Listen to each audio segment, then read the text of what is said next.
వచ్చేటువంటి భక్తుల సౌకర్యాన్ని ప్రజలు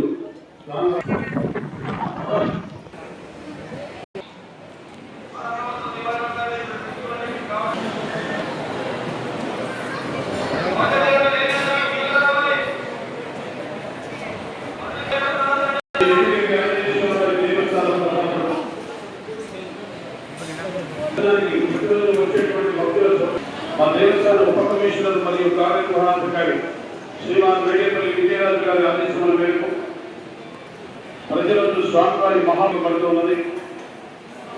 ఎన్నప్రసాద వితరణకు ఎంతో మంది దాతలు ఇచ్చినటువంటి విరాళాలపై వచ్చి వడ్డీతో ఈ వితరణ ఏర్పాటు చేయడమైనది.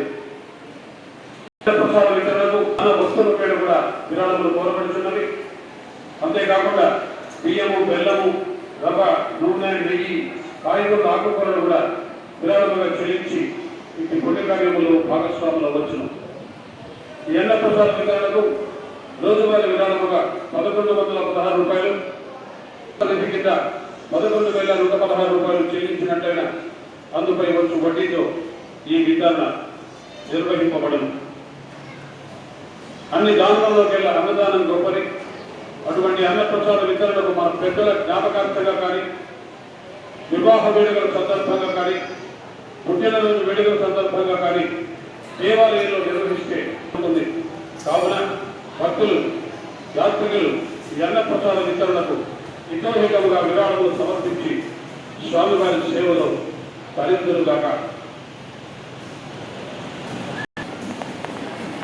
పప్పు, రసము, చెవులకే కూడా గట్టి పెరుగు ఉంటుందండి. పదార్థాన్ని ఎంతగా పెట్టించుకోవడం ఇది కూడా వృధా చేయవద్దు. చిన్నపిల్లల తల్లిదండ్రులు పిల్లలకు తెలియని వారు వృధా చేస్తారు. అది ఇంకొకరికి సద్వినియోగం అవ్వాలి. అన్నదానశాలలో డొనేషన్ కౌంటర్ కూడా ఏర్పాటు చేస్తున్నాము.